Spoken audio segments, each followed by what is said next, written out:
Dan kalau pemerintah provinsi berani mengambil tindakan seperti ini, saya minta siapapun yang menguasai tanah Puncak yang digunakan kepentingan bukan peruntukan lahan hutan dan perkebunan, ikuti Provinsi Jawa Barat. Bongkar sendiri, berani rugi. Assalamualaikum warahmatullahi wabarakatuh. Sampurasun, berjumpa lagi bersama Senja 17 Channel. Nah, sepertinya Habib Rizik Syihab itu mulai ketar-ketir karena beliau ini mempunyai pondok pesantren di Bogor, tepatnya di Megamendung.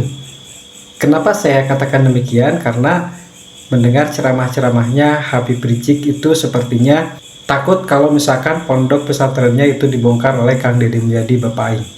Nah, sebetulnya untuk Pak Habib Rizik Syihab ya, itu tidak perlu khawatir kalau misalkan bangunan tersebut tidak menjadi daerah resapan air. Kecuali kalau misalkan daerah tersebut atau pondok pesantren tersebut itu merupakan daerah resapan air. Ya wajar saja kalau misalkan itu dibongkar. Dan perlu diketahui juga bahwa tanah tersebut itu merupakan bukan tanah milik pribadi Habib Rizik Syihab ya, tetapi itu milik PTPN. Nah, seandainya pesantren Habib Rizik Syihab ini harus dibongkar, tentu nanti ada solusi-solusi yang lain dari Kang Deddy Mulyadi Bapak Aing ya. Karena beliau itu merupakan sosok pemimpin yang tidak pendendam, yang hatinya sangat baik, tidak pernah mencaci dan memaki, sekalipun Pak Habib Rizik Syihab ini selalu mencaci dan memaki dan memusyrik-musyrikan Kang Deddy Mulyadi. Tenang saja, Kang Deddy bukan tipe orang seperti itu. Kita lihat sama-sama videonya. Lihat aja santri, apa yang terjadi di Jakarta, apa yang terjadi di Bekasi. Bekasi tenggelam, Kerawang juga tenggelam. Masya Allah, nggak pernah terjadi. Sudah selama ini Bekasi seperti itu. Biasanya banjir Jakarta aja. Sekarang bukan Jakarta aja, sekitar Jakarta ikut banjir di mana-mana. Nah, kenapa? Karena memang banyak lahan-lahan di wilayah Puncak ini yang sudah digunduli. Yang sudah digunduli, ya jadi villa, ya jadi tempat wisata, tapi dengan menebang pohon-pohon keras. Padahal bisa kita buat taman wisata tanpa menghilangkan pohon keras, saudara. Nah, kalau pohon kerasnya dihilangkan, ya sudah, musibah, bala, banjir di mana-mana. Karena pohon-pohon seperti ini, satu, dia bisa mencegah longsor. Nah, tanah nggak dibawa lari sama air ya kawan. Dua, di bawah tanah dia bisa menahan air. Nah, jadi sumber air kita nanti bisa lebih banyak. Itu sudah kita lakukan sejak tahun 2013. Jadi salah satu tujuan pendirian Pondok Pesantren Alam dan Agrokultural Markas Syariat, selain di bidang dakwah dan di bidang agama, adalah juga di bidang lingkungan hidup. Tadabbur alam tahun ini jangan di lokasi-lokasi yang rawan. Karena belakangan ini, karena intensitas hujan luar biasa, curah hujan begitu banyak dari tanggal 1 Ramadan kemarin, saudara, kita tahu di daerah Bogor ini khususnya banyak tanah yang longsor. Bahkan banyak daerah yang banjir. Biasanya banjir itu cuma dikirim ke Jakarta sama Bekasi atau daerah di bawah. Tapi kali ini hatta puncaknya ikut banjir ya Pak. Jadi di puncak itu ada lembah-lembah di Kisarua, di mana tempat itu semua banyak yang terkena banjir.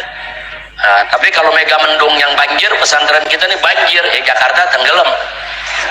Ini udah tinggi banget nih, 1000 berapa? Ya, 1300, 1200 dari permukaan laut. Jadi daerah kita nih udah tinggi betul, tapi di daerah seperti kita ini harus dijaga juga.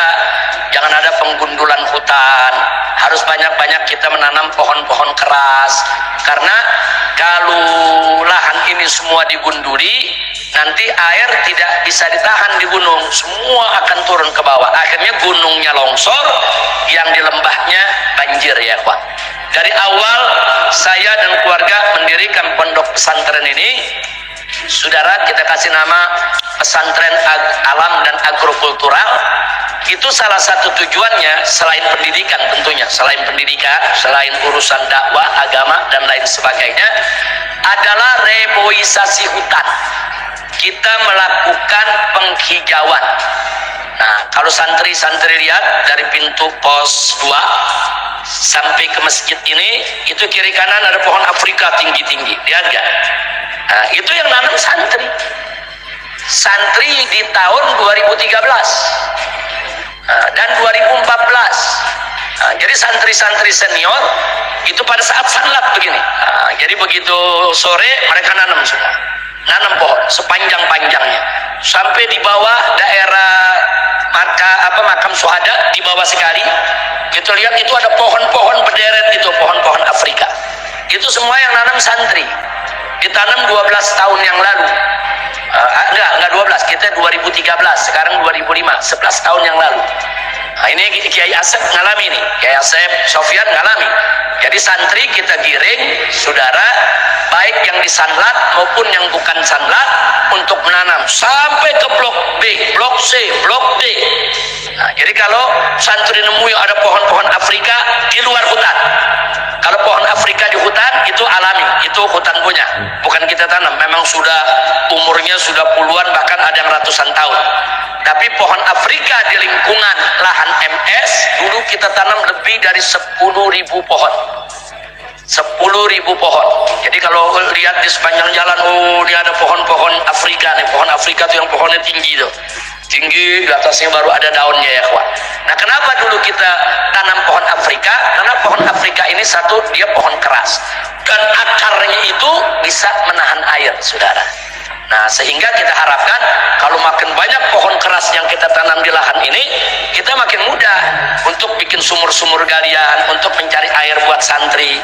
Tapi sayang, target kita belum tercapai. Target pondok pesantren adalah di lahan ini kita menanam 100.000 pohon keras. Nah, kita waktu itu baru nanam 10.000.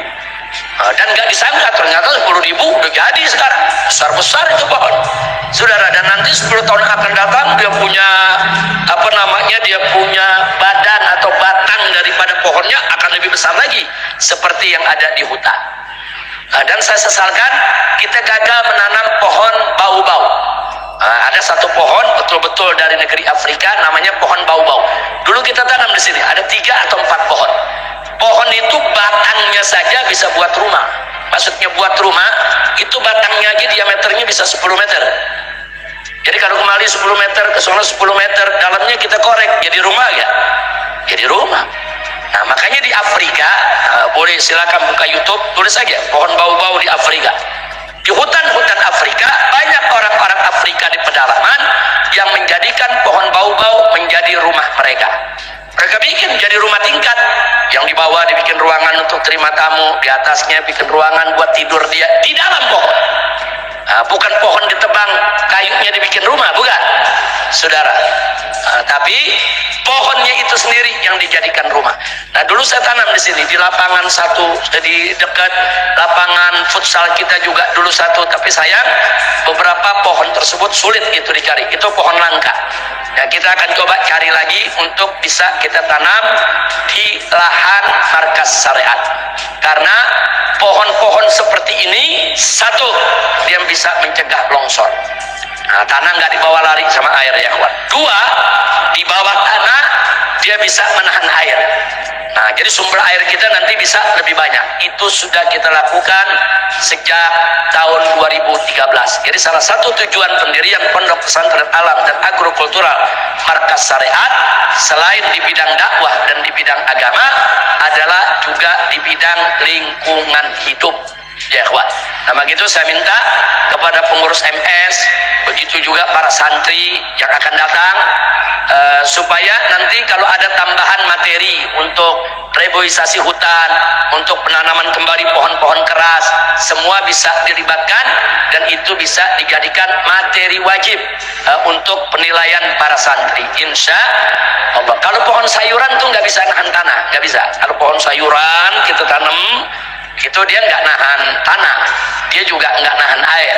Nah, makanya kalau orang di sini kita para petani kalau mereka nanam sayuran seperti pohon cabai, tomat, kentang, kita minta ada tumpang sarinya.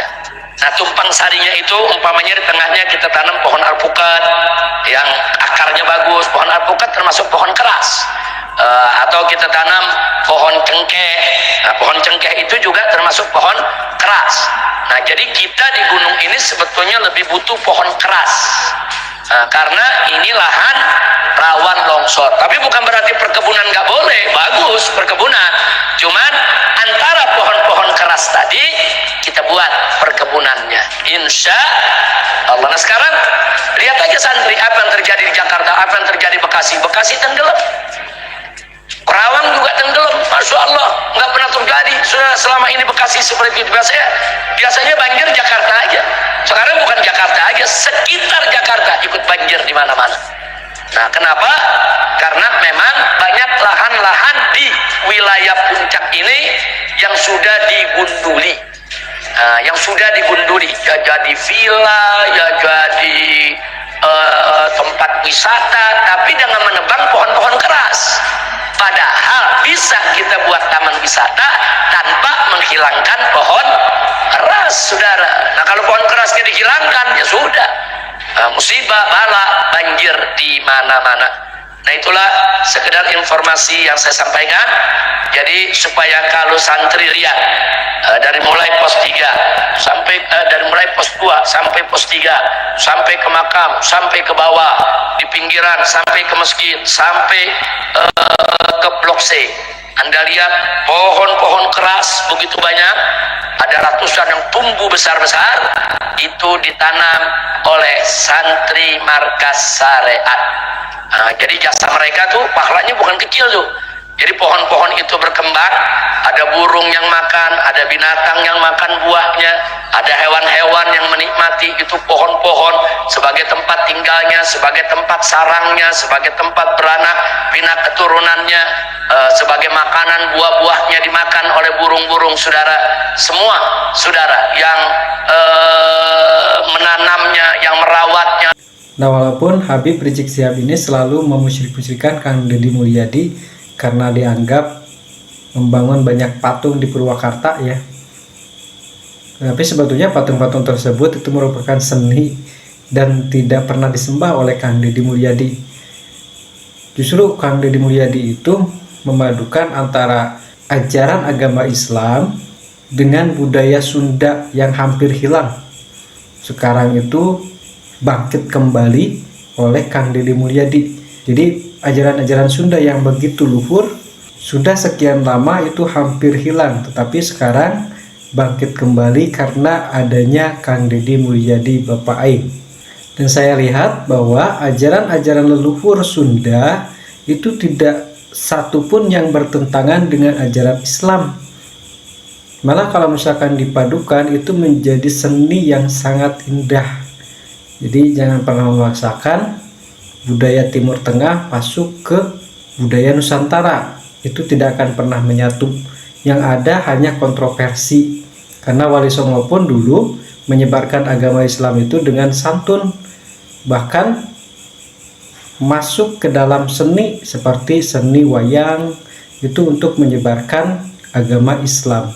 Dan jauh sebelum itu Nabi Muhammad SAW juga berdakwah dengan sangat santun ya, bil hikmah wal mau'idotil hasanah. Bagaimana pendapat kawan-kawan semua? Silahkan tinggalkan di kolom komentar.